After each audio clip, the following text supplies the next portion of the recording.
যথা আজ্ঞা পিতা।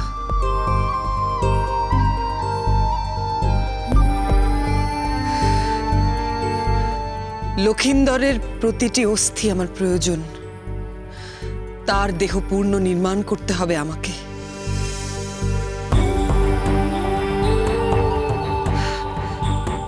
এ বড়ই কঠিন কাজ, কিন্তু আজ পিতার আজ্ঞা পালন করতে আমি সেই কাজও করব। মহাদেব, এই অবিচার সহ্য হবে না স্বর্গলোকে। আমি নিশ্চিত যে বেহুলার স্বামী লক্ষিন্দর এত সহজে জীবন ফিরে পাবে না, কিছুতেই না।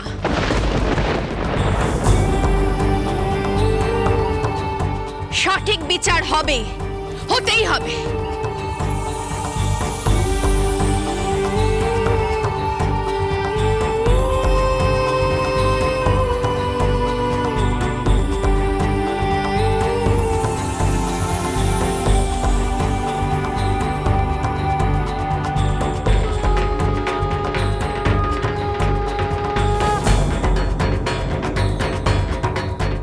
দেহ নির্মাণের কর্ম শুরু হোক।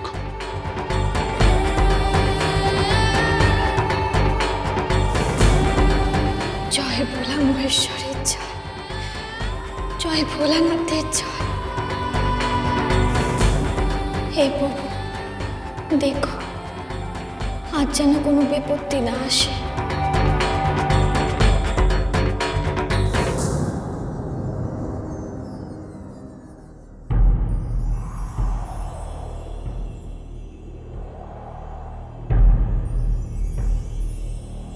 বেহুলা আর পদ্মাবতী কি করছে এখন স্বর্গলোকে? বেহুলা কি তার উদ্দেশ্য সফল করতে পেরেছে? পদ্মাবতী কি লক্ষিন্দরের প্রাণ ফিরিয়ে দিয়েছে? কোনো সংবাদ নেই তাদের। দেবী পার্বতী কি অত সহজে বেহুলাকে নিজের পণ রক্ষা করতে দেবেন?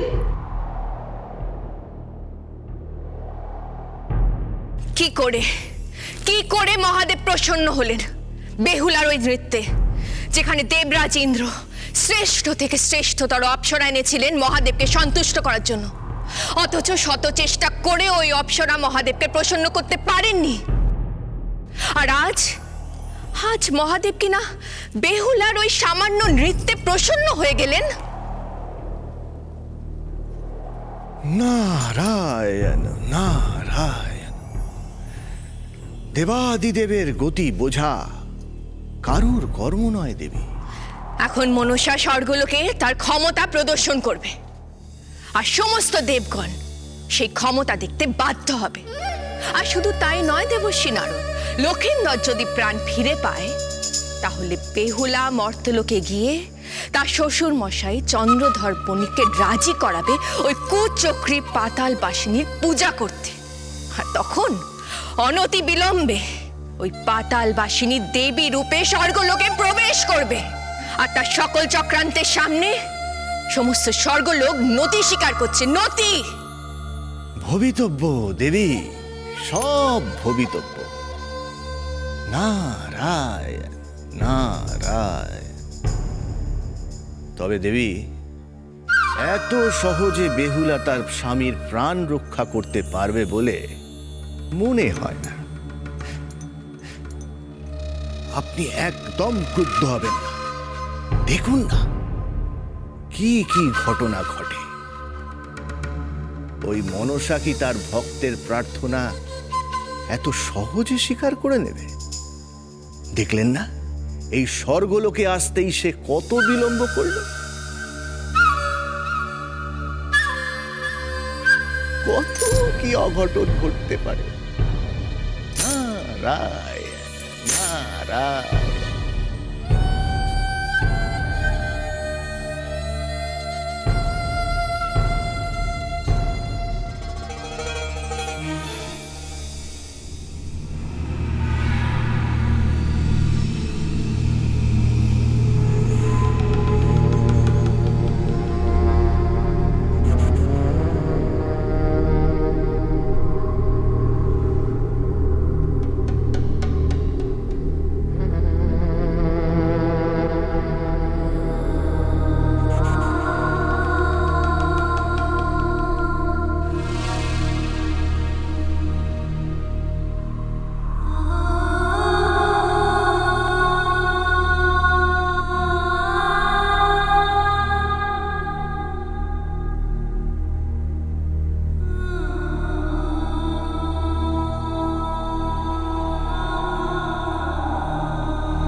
কি হলো মনসা, তুমি স্তব্ধ কেন?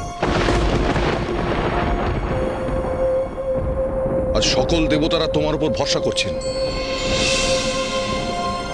তোমার বিদ্যা প্রয়োগ করো, লক্ষিন্দরের দেহ পুনর্নির্মাণের কাজ শুরু করো।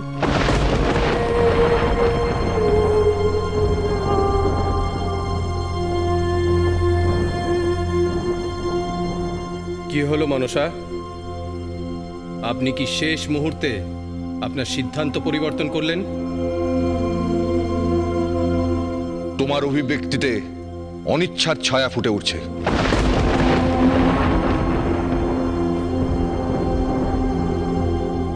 স্পষ্ট করে বলো মনসা, তুমি কি দ্বন্দ্বে রয়েছো?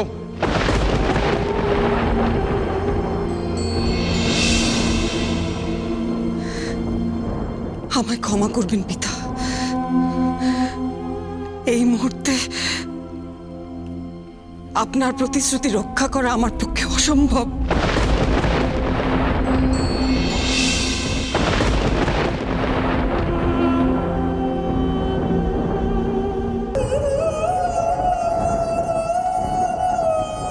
এর অর্থ কি? লক্ষিন্দরের প্রাণ ফিরিয়ে আনা আমার পক্ষে অসম্ভব, কারণ এর কোনো কারণ থাকতে পারে না। তুমি কি আবার ছলনার আশ্রয় নিচ্ছ?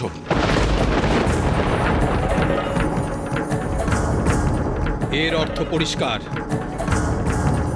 মনসার সে শক্তিই নেই যে সে মৃত মনুষ্যের দেহ পুনর্নির্মাণ করে তাতে প্রাণ সঞ্চার করতে পারে।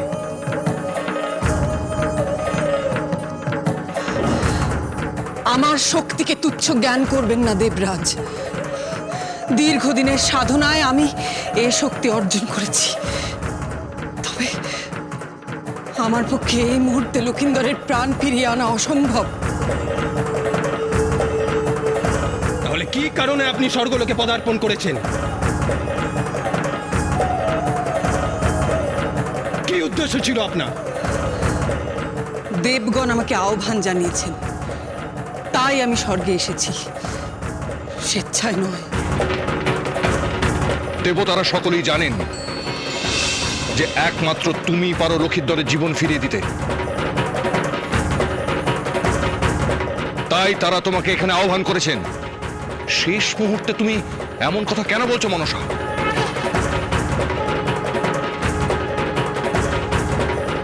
দেবাদিদেব, এইবার মনসার চক্রান্ত প্রকাশ পাচ্ছে।